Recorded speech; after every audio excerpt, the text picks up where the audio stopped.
빌립보서 4장 4절부터 7절까지 보겠습니다. 찾으셨어요? 다 같이 한번 읽어보겠습니다. 시작.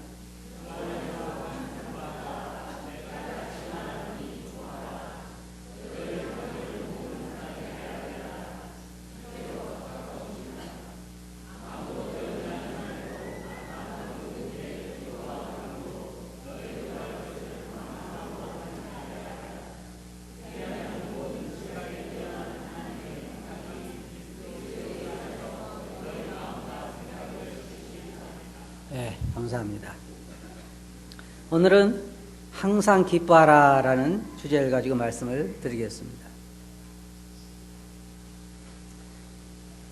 사람이 세상을 살아가면서 우리가 지금 살고 있는 환경은 항상 기뻐할 수 있는 환경이 아닙니다.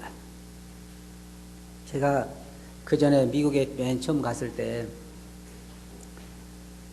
집들이 너무 아름답고 거리도 깨끗하고 그리고 대부분 집들이 다 자가용을 가지고 있고 상당히 많은 집들이 개인적으로 풀장을 가지고 있고 어떤 집들은 보트를 가지고 있어가지고 주말이면 보트를 끌고 호수나 바다로 가서 또 낚시도 하고 즐기기도 하고 이런 시설을 갖추고 있는 것을 보면서 제가 맨 처음에 드는 생각이 어떤 생각이 했냐면 이렇게 살아도 사람이 행복하지 않을 수 있을까 하는 생각을 해봤어요. 근데 점점 살면서 보니까 사람들은 행복하지 않더라고요. 근데 세상에서 지금 가장 자기가 행복하다고 느낀 사람이 많은 나라가 어디예요? 방글라데시예요. 방글라데시. 그러고 보면 여기서 우리가 알 수 있는 건 뭐예요? 환경이 사람의 행복을 가져다 주지는 못한다는 거죠. 그런데 여기에 이 말씀을 보면 사도 바울이 말하기를 항상 기뻐하라. 그리고 뭐라 했어요? 다시 말하노니 기뻐하라. 제가 이 말씀을 보면서 공부하면서 어떻게 항상 기뻐할 수 있을까? 아마 사도 바울은 내 환경을 잘 모르니까 그러는 거겠지. 그러면 사도 바울이 처한 환경, 여러분 예를 들어서 사도 바울이 아니라 좀 부한 사람이, 환경이 좋은 사람이 여러분이 와가지고 항상 기뻐하라 그러면 뭔가 반박할 수가 있는데 사도 바울은 어땠어요? 바로 이 시간까지 내가 줄이고 헐벗고 굶주리고 두들겨 맞고 정처가 없고 제가 여기다 더 붙이자면 마누라도 없고 장가도 가본 적도 없고 후손도 없고 근데 어떻게 기뻐할 수 있을까? 그럼 우리가 이렇게 바울에게 이렇게 질문해 볼 수 있겠죠. 그럼 사도 바울 당신은 기뻐했습니까? 그럼 뭐라 할까요? 여러분 생각, 여러분이 답을 한번 해보세요. 사도 바울 당신은 항상 기뻤습니까? 그러면 뭐라 그래요? 아니요란 말 대답이 많아요? 네란 대답이 많아요? 네. 사도 바울은 그런 환경에 살면서 다른 사람들에게 기뻐하라고 말했을 뿐만 아니라 자기도 기뻐했잖아요. 빌립보 감옥에 가가지고 두들겨 맞고 나서 한 일이 뭐였어요? 찬송하며 하나님께 경배를 드렸습니다. 저는 생각해봐야 그러면 사람이 어떻게 항상 기뻐할 수 있을까? 문제는 환경이 다 좋아서 기뻐할 수는 없어요. 왜냐하면 항상 우리가 사람들이 뭐래요? 속아 산다 그러죠. 애들을 이제 막 임신한 사람들은 몸이 불편하고 힘드니까 애기 낳으면 좋아지겠지라는 희망을 가지고 애기를 낳으면 어떤 희망을 가져요? 애가 좀 이제 철이 들어서 걸어다니면 좋겠지. 그런 희망을 가지고 이제 걸어다니 보니까 문제가 더 많아요, 적어요? 더 많아요. 그러면 애가 이제 초등학교 가고 이제 말귀 알아듣고 초등학교 가고 그럼 좀 나아지겠지. 그런 희망을 가지고 사는데 그러니까 문제가 더 많아요, 적어요? 더 많아요. 그럼 얘가 커가지고 대학 나와서 장가 가면 더 낫겠지. 그러면 문제가 더 많아요, 적어요? 더 많아요. 안 보던 손주, 손녀까지 보느라고 더 힘들어. 요즘 보니까 김장까지 해주느라고 더 힘든 것 같아요. 쉬운 게 없어요. 쉬운 게 없어요. 그래서 우리가 환경이 좋아지기를 기대해가지고 기뻐할 수는 없어요.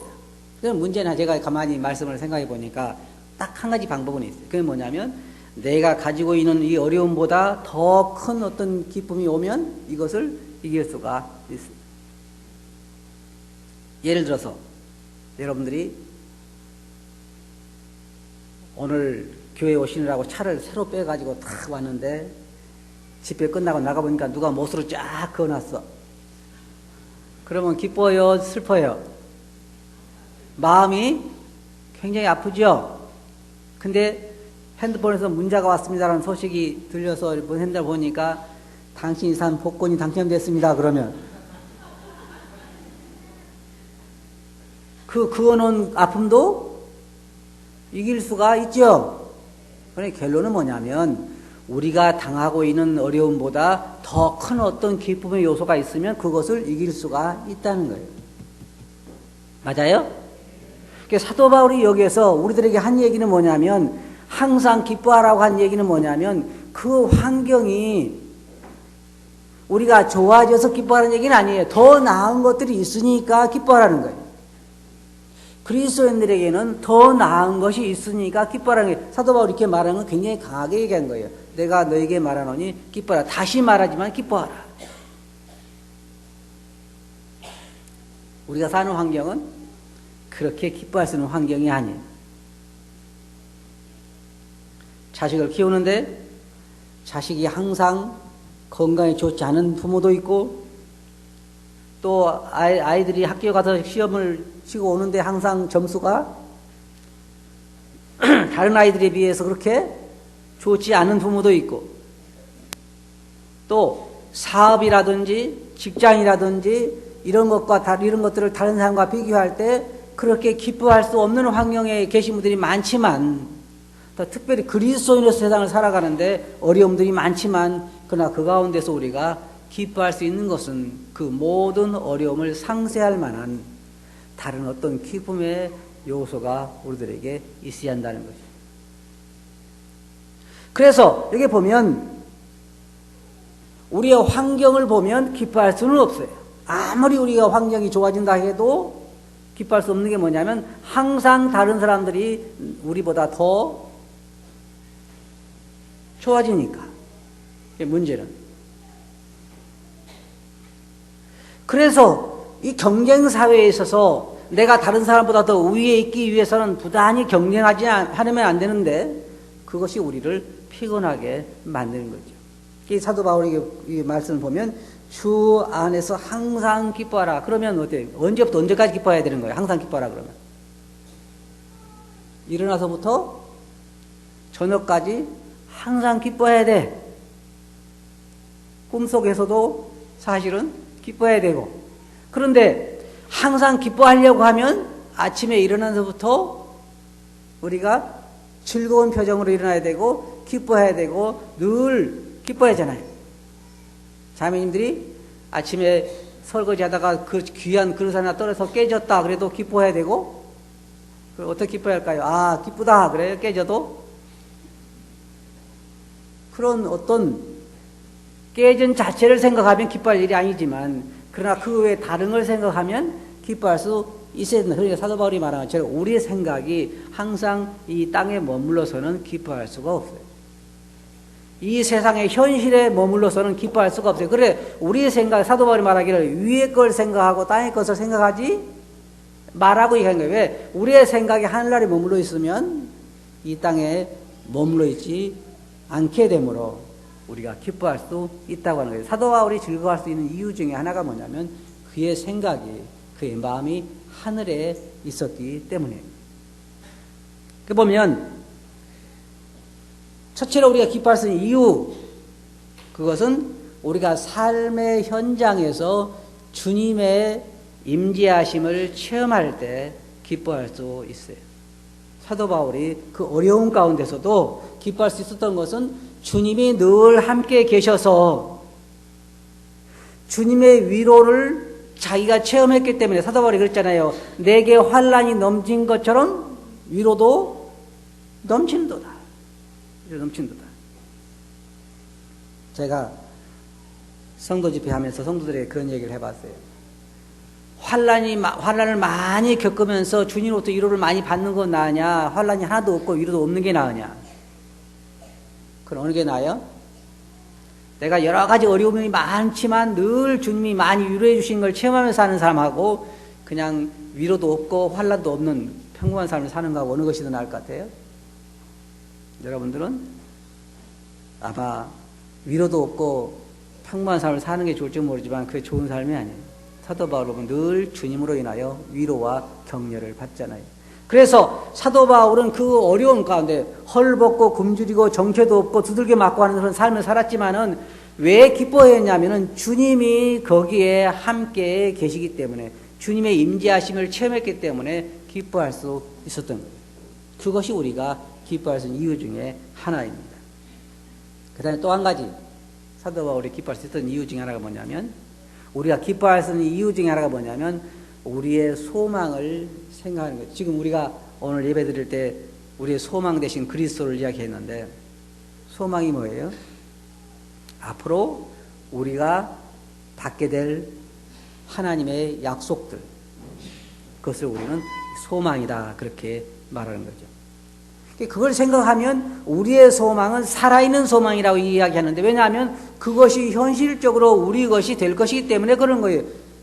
인생이 갖는 모든 소망들은 아까 말씀드린 것처럼 그렇게 좋은 것들이 아니에요. 다 실망을 가져다 주는 소망이에요. 아까 말씀드린 것처럼 자식이 크면 좋을 거다. 결혼시키면 좋겠지. 다 그게 뭐예요? 소망이지만 희망이지만 그렇게 나서 나중에 돌아오는 것은 무거운 짐이 될 가능성도 많다는 거죠. 그래서 소망이 우리를 기쁘게 하는 거예요. 주님께서도 제자들이 70명을 이렇게 각자 2명 딱 보냈을 때에 제자들이 병자가 낫고 귀신이 나가고 하는 이런 것들 때문에 막 돌아와서 기뻐했을 때 주님께서 뭐라고 말씀하셨냐면 귀신이 너희에게 순종하는 것을 기뻐하지 말고 너의 이름이 어디예요? 하늘나라의 생명책에 기록된 것으로 기뻐하라. 그걸 생각하면 기뻐할 수 있는 거예요. 우리가 영원히 산다고 하는 것, 우리의 생명책에, 하늘나라의 생명책에 우리 이름이 기록되어 있다고 하는 것, 이런 것들을 생각할 때 주님이 우리들에게 해 주신 것들, 또 앞으로 이루어질 것들을 생각하면 우리의 생각이 거기에 머물러 있으면 우리는 항상 기뻐할 수 있다는 거예요. 사도 바울이 여기서 우리들에게 지금 말하고 있는 것입니다. 소망으로 인하여 기쁨. 소망은 우리들에게 참다운 기쁨을 가져주는 것이며 또 하나 우리들에게 기쁨을 가져주는 것이 있는데 어떨 때는 성도들의 사랑과 격려와 위로가 우리들에게 기쁨을 가져줄 수가 있어요. 근데 많은 사람들이 이렇게 이야기해요.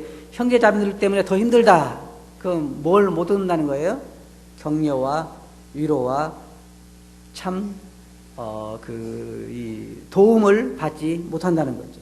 그러나 이것은 우리가 성경에서 보면 우리가 성도들 때문에 사도 바울 여러 번 그랬어요. 내가 너희로 인하여 참 힘을 얻었다. 너희로 인하여 내가 참 기쁨을 누린다. 내가 늘 생각할 때마다 참 하나님께 감사한 것은 성도들 때문에 사도 바울은 어려운 가운데서도 참 즐거워요. 그래서 우리 그리스도인들이 기뻐할 수 있는 이유 중에 하나가 뭐냐면 형제 자매들로부터 받은 격려와 위로 때문에 우리가 기뻐할 수가 있어요. 여러분 생각할 때 한번 생각해 봅시다. 여러분 손에 딱 이 가슴에다 손을 얹고 한번 생각해 보세요. 내가 지금 이번 주일이 끝나면 이제 내일부터 뭐가 시작이 돼요? 월요일이 시작되죠. 그래서 세상 사람들이 말한 것처럼 삶에 뭐가 시작돼요? 전쟁이 시작된다 그래요. 삶의 전쟁. 그러죠? 그런데 월요일부터 내 얼굴이 늘 웃음이 있을 것 같아요? 아니면 근심이 있을 것 같아요? 회사 생활이 즐거워요? 안 즐거워요? 죽지 못해서 산다 그러겠죠? 이게 죽지 못해서 내가 산다. 근데 사도 바울이 이런 얘기할 때 그 환경은요 더 처참했어요. 그리스도인들 중에는 종들이 많았고 가난하고 헐벗고 그런 그리스도인들, 특별히 그리스도인들은 만약 예수님 믿게 되면 재산을 몰수당하고 쫓겨나고 짐승의 밥이 되기도 하고 그런 많은 어려움을 만났지만 그 가운데서 사도 바울도 그렇고 베드로도 그렇고 이 사도들이 하는 말이 뭐냐면 기뻐하라는 거예요. 기뻐하라. 즐거워하라. 여기 말씀 보면 본문에 주 안에서 기뻐하라 그 말이 아니라 뭐라 했어요? 주 안에서 항상 기뻐하라. 항상 기뻐하라. 그냥 여러분 이유도 없이 싱글벙글 하라는 얘기는 아니에요. 그건 정신병원에 갈 사람이고 자기가 웃는 이유가 있어야 되잖아요. 저희가 왜 즐거워하는지. 그래서 우리가 우리 생각이 거기에 머물러 있을 때, 주님에게 머물러 있을 때, 하늘의 소망에 머물러 있을 때, 주께서 우리를 위해서 이루신 것들을 생각할 때 우리 마음은 환경을 잊어버리고 기쁨을 찾을 수가 있다 그 말이에요. 환경을 잊어버리고. 왜? 그 기쁨이 환경보다는 더 크기 때문에 그걸 우리가 이길 수 있다는 거예요. 여기 보면 5절에 너의 관용을 모든 사람에게 알게 하라. 왜 그러냐면 주께서 가까우시니라. 주님 오시면 한번 생각해 봅시다. 그러면 우리 마음이 굉장히 뿌듯해온 걸 발견할 수 있죠. 주님 오신다는 생각하면 주님 오신다 그러면 막 두려운 사람, 주님 오시면 막 내가 지옥 갈까 봐 두려운 사람 손 들어보세요. 그 사람 문제가 있어. 주에 오시면 우리들에게 기쁨을 가지잖아요. 아, 내가 이제 드디어 여기에서 해방받을 수가 있구나. 또 내가 이제 그 영광을 누리게 되는구나. 하늘의 그 새로운 몸을 내가 있게 되는구나. 여러 가지 소망이 우리로 즐거움에 가득 차게 하는 거예요. 그래서 주께서 가까우시기 때문에 우리 관용을, 우리 너그러움을 모든 사람들에게 알 수 있도록 그렇게 하라는 거예요. 자, 보세요. 우리가 항상 얼굴에 기쁨이 가득하면 주위 사람들이 뭐라 그럴까요? 미쳤다 그럴까요? 아니겠죠? 당신이 그렇게 매일 보면 항상 기뻐하는데, 내가 당신 집 사정을 알지만 그렇게 기뻐할 수 있는 환경은 아닌데 당신을 보면 계속 그렇게 즐거움이 있는데 도대체 그게 뭡니까? 라고 물어보겠죠. 그리고 사람이 여기 보면은 굉장히 너그럽단 말이에요. 그럼 왜 그러냐고 물어볼 거 아니에요. 그건 뭐예요? 우리가 그들에게 그리스도를 증거해서 좋은 기회가 되는 것이죠. 그래서 너희 관용을 모든 사람에게 알게 하라. 주께서 가까우시니라. 그 다음에 아무것도 염려하지 말고, 뭐라 그랬어요? 다만 모든 일에 기도와 간구로 너희 구할 것을 감사함으로 하나님께 아뢰라. 그리하면 어떻게 한다고 그랬어요? 하나님의 모든 지각에 뛰어난 하나님의 평강이 그리스도 예수 안에 너희 마음과 생각을 지키시라. 저는 이 말씀 보면서요, 조금 생각해 봤어요. 이 말씀이 뭔가 좀 잘못됐다.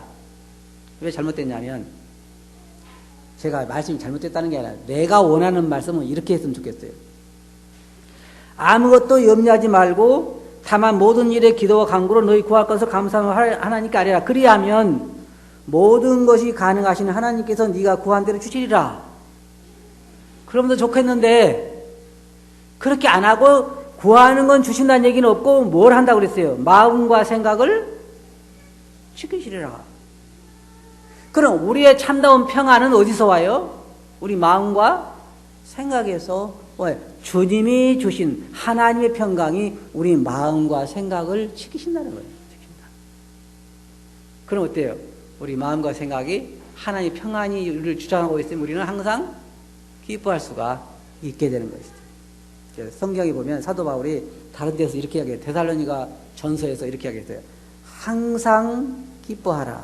범사에 감사하라. 이 말이 무슨 말이냐면 모든 일에 감사하라.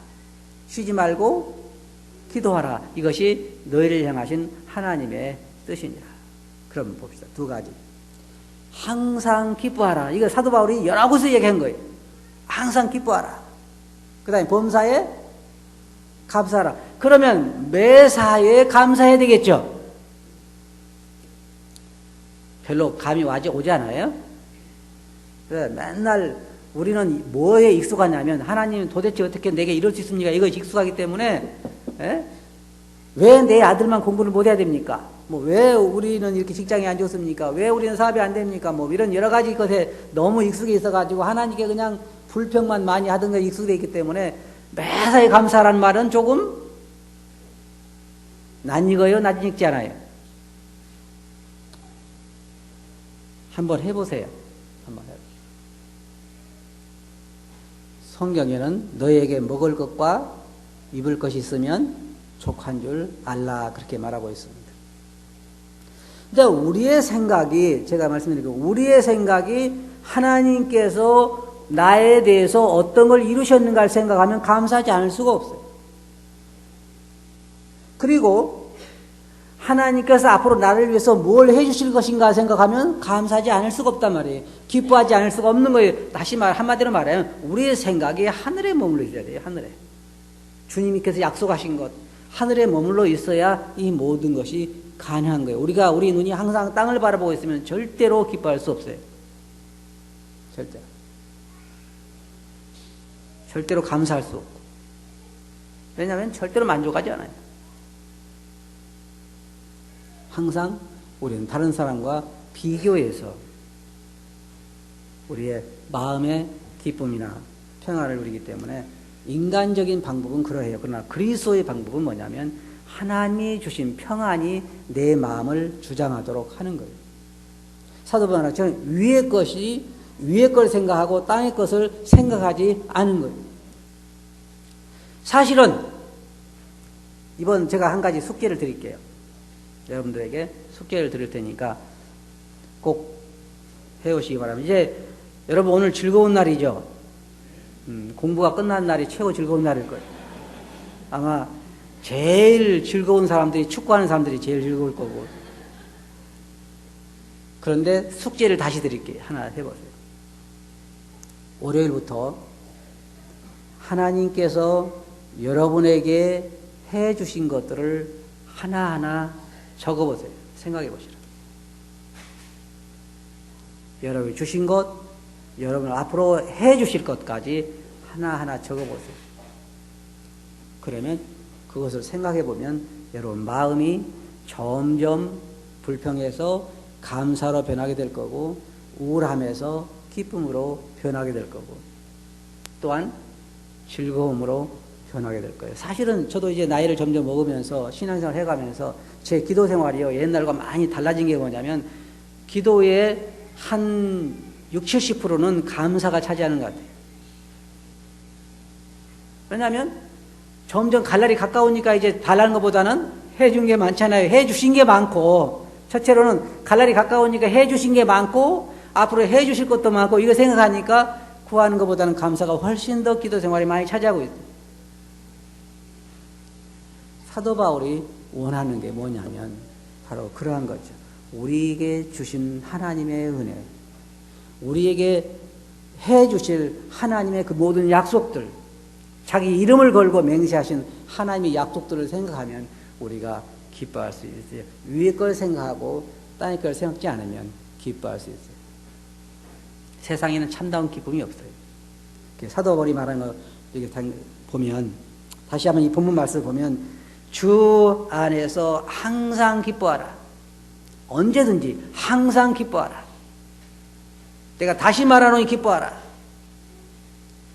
너희 관용을 모든 사람에게 알게 하라. 주께서 가까우시니 여러분 잘 들어보세요.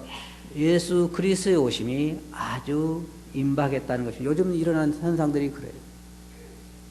그러면 여러분 많이 짐을 덜게 되겠죠. 그리고 우리가 모든 일에 일단 하나님께 구하면 하나님의 평강이 우리 마음을 주장하게 된다는 것입니다. 그래서 사도 바울은 항상 기뻐하라고 하는 거예요. 저도 이제 이 시간 이 말씀을 통해 여러분들에게 권하고 싶습니다. 항상 기뻐하시기 바랍니다. 어떤 어려움이든지 다 주님에게 갖다 맡겨놓고 이게 그리스도인들이 좋은 것 중에 하나가 뭐냐면요. 너희 짐을 다 누구에게 맡기라 그랬어요. 네. 어떻게 맡기냐면 여러분 아들과 딸들이 애기 나가지고 여러분들에게 맡기는 것처럼 그냥 가서 맡기라고 그 말. 네? 엄마 애기 봐주세요 맡겨놓고는 어때요? 그냥 가버리잖아요. 저들끼리. 둘이가 회식하고 올 테니까 애기 맡아놓으세요. 그리고 둘이 가서 맛있게 회식하잖아요. 애기 어떻게 되든 상관없고. 엄마가 봐주니까. 그처럼 주님이 기도할 때도 뭐라고 하시냐면 너희 짐을 여호와께 맡겨버리라는 거예요. 얻고 가지 말고 둘이 부부 회식하러 가려면 애기 얻고 가지 말고 부모에게 맡기고 가라는 거예요. 그처럼 우리 염려를 다 주님에게 맡겨버리라. 그러면 어때요? 그리스도의 평강이 우리 마음을 주장하게 될 거라는 거예요. 결정은 여러분이 하셔야 계속 어떤 사람은 그냥 무거운 짐을 지고 가든지 아니면 그리스도에게 맡겨버리고 기쁨과 평안 가운데 살든지. 결론적으로 말씀드리면 사도 바울은 여러분들과 저에게 말하기를 항상 기뻐하라는 거예요. 매사에 감사하는 거예요. 그러면 우리 삶이 하나님에게 영광스러운 삶이 될 거라는 거예요. 그리고 이것이 사도 바울 말하기를 우리를 향하신 하나님의 뜻이라 그랬습니다. 그걸 원하시는 거예요. 하나님의 뜻을 이루기 위해서 우리는 항상 기뻐하고 범사에 감사해야 할 것입니다. 그러기 위해서 여러분 마음과 생각이 하늘에 머물러 있어야 돼요. 아시겠어요? 기도하겠습니다. 거룩하신 아버지 하나님, 사도 바울을 통해 저희들에게 주신 교훈을 이 시간 생각해 보았습니다. 어떻게 사람이 항상 기뻐할 수 있을까요? 어떻게 매사에 감사할 수 있을까요? 그것은 주님께서 저희들을 위해서 하신 것과 또 앞으로 해 주실 것을 생각하면 저희들이 당하는 그 모든 것을 상쇄하고도 남을 만한 기쁨의 근원이 되기 때문인 것을 저희들이 압니다. 저희들의 마음이 하늘에 머물게 하시고 주님께 머물게 해 주시옵소서. 들은 말씀을 주께 의지하옵고 예수님 이름으로 아버지께 감사하며 기도합나이다. 아멘.